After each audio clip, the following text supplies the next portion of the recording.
साहेब, आपल्या उत्तरामध्ये अध्यक्ष महोदय, माझ्या मतदारसंघामध्ये जो आंबरड धरण आहे, त्या धरणाला सुरुवात झाली 1996 साली. तेव्हा त्या धरणाची किंमत होती 4,05,00,000. आज आपण 2025 मध्ये आहोत. आज त्या धरणाची किंमत 34 कोटीच्या वर गेलेली आहे. कोकणामध्ये धरणांची कामं आणि त्याचं स्टेटस अध्यक्ष महोदय किंवा मंत्री महोदय मला काही वेगळं सांगायला नको. ह्यामध्ये जी काय माहिती दिलेली आहे ती माहिती खोटी आहे असं माझं म्हणणं आहे. आज तिकडे जे काही काम 80% पूर्ण झालंय असं काय सांगितलं गेलं आणि उत्तरामध्ये आपण उत्तर जे मला दिलं त्या उत्तरामध्ये अध्यक्ष महोदय असं सांगण्यात आलंय की 80% काम पूर्ण झालेलं आहे.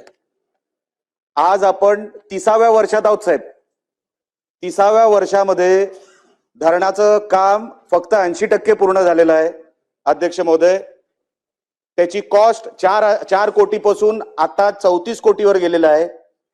तरी उत्तरामध्ये असं आलंय की सदर कामाबाबत चौकशी करण्याचा प्रश्नच उद्भवत नाही. मग आम्ही काय प्रश्न विचारायचे आहेत अध्यक्ष महोदय? एवढ्या मोठ्या कालावधीमध्ये 30 वर्ष आणि कारण काय दिली आहे? भूसंपादनाची. भूसंपादन झालं कधी? 2005 ला. पैसे किती मिळाले? 71 लाख रुपये. त्याच्यानंतर कारण दिले जीएसटीचं. जीएसटी लागू कधी झाला? आता काही वर्षांपूर्वी. 30 वर्षापूर्वी जीएसटीचा काय संबंध होता? अध्यक्ष महोदय, हे जे काय उत्तर आहे या उत्तरावर आम्ही प्रश्न काय विचारायचा हा माझ्या समोर आता प्रश्न तयार झालेला आहे. 30 वर्ष एका प्रकल्पाला होतो, अजूनपर्यंत फक्त 80% काम पूर्ण आहे आणि त्याच्यानंतर कुडाळ तालुक्यामध्ये असं सांगण्यात येतं की 4 पैकी 1 काम झालेलं आहे, 3 कामं प्रलंबित आहेत. 1 काम जे झालं वर्धा धरणाचं, मागच्या वर्षी ते धरण पडता पडता वाचलंय साहेब. आणि ते एका वर्षाच्या आत 1च वर्ष पूर्ण झालं आणि ते धरण पडता पडता वाचलेलं आहे. ते परत एकदा जसं चिपळूणला झालं तशी परिस्थिती इकडे होणार होती, पण कसं तरी ते अधिकाऱ्यांनी वाचवलं असेल, ठेकेदारांनी वाचवलं असेल, मला माहित नाही. मालवणमध्ये जे सांगितलं, माझ्याच मतदारसंघामध्ये 2 धरणं पूर्ण झालेली आहेत, अजिबात नाही. एकही धरण पूर्ण झालेलं नाही 3 पैकी. आपण जर अशी उत्तरं देणार असाल अध्यक्ष महोदय तर आम्ही प्रश्न कसे विचारायचे? कुठल्या विषयावर प्रश्न विचारायचे? अच्छा, सॉइल टेस्टिंगच्या नावाखाली मंत्री महोदय जे अधिकारी आहेत तुम्हीही माहिती काढून घ्या. सॉइल टेस्टिंगच्या नावाखाली 20-20 लाख रुपये काढतायत. सॉइल टेस्टिंग खरोखर होतंय का तिकडे? बघून घ्या. जिओग्राफिकल सर्वेच्या नावाखाली लाखो रुपये काढले जात आहेत. जिओग्राफिकल सर्वे होतोय का तिकडे? अध्यक्ष महोदय, मी प्रश्नावर येतो, पण साहेब हे सांगितल्याशिवाय प्रश्न विचारताच येणार नाही. कोकणामध्ये मागचे 12-15 वर्ष धरणच झालेली नाहीत. 4 पैकी जे काही 4 धरणं मोठी आहेत, मग मध्यम आणि लघुची धरणं आहेत, धरणच झालेली नाहीयेत. मग पैसे कुठे चाललेत?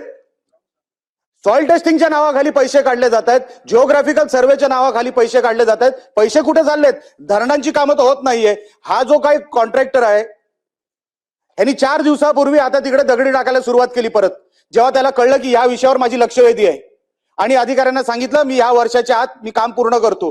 ह्याच्यात कारण काय दिली आहेत की लोकांचा विरोध. साहेब 2005 मध्ये लोकांचा विरोध पण नव्हता. भूसंपादन झालेलं आहे. अजूनपर्यंत भूसंपादनाचं कारण मला सांगण्यात येत आहे. माझा प्रश्न मंत्री महोदय, अध्यक्ष महोदय, माझा असा आहे की जर तुम्ही सांगितलंय की ह्याच्यामध्ये प्रश्नच उद्भवत नाही तर मी प्रश्न काय विचारायचा? मी फक्त तुम्हाला शुभेच्छा देऊ शकतो आणि आमच्या कोकणावर असा अन्याय का करताय एवढाच फक्त प्रश्न विचारू शकतो. एकही धरण झालेलं नाही साहेब, एकही धरण पूर्ण नाही. आम्ही 28 वर्ष थांबलोय. 28 ते 30 वर्ष एकही धरण पूर्ण नाही. बाजूला निकम साहेब आहेत, तेही त्यांनाही बोलायला संधी द्या, तेही सांगतील एकही धरण आमच्या कोकणामध्ये पूर्ण का होत नाही एवढं मंत्री महोदयाने आम्हाला उत्तर द्यावं. मंत्री महोदय. अध्यक्ष महोदय, सन्माननीय श्री निलेश राणे साहेबांनी अतिशय महत्वाचा अमरड लघु पाटबंधारे योजना तालुका कुडाळ जिल्हा सिंधुदुर्ग या प्रकल्पाच्या संदर्भात या ठिकाणी लक्षवेधीच्या माध्यमातून प्रश्न उपस्थित केलेला आहे. अध्यक्ष महोदय, सध्या प्रकल्पाची जी स्थिती आहे, खालून माझी आम्हाला विभागाने माहिती दिलेली आहे की मुख्य माती धरणाचं या ठिकाणी माती काम जे आहे 80% पूर्ण झालेलं आहे. विमोचनाचे काम पूर्ण झालेलं आहे आणि घळभरणी जी आहे ग्रॉस ज्याला आपण म्हणतो ती 2026 पर्यंत मार्चच्या या ठिकाणी पूर्ण करण्याचं नियोजन विभागाचं आहे. सन्माननीय अध्यक्ष महोदय, या ठिकाणी सन्माननीय सदस्यांनी त्यांच्या मतदारसंघाचं कुडाळ असेल तिथे 4 कामे आहेत, प्रगतीपथावर 3 कामे आहेत, त्याच्यात पूर्ण वर्धेच्या संदर्भात या ठिकाणी विचारलं, मालवण तालुक्यामध्ये सुद्धा 3 कामं आहेत.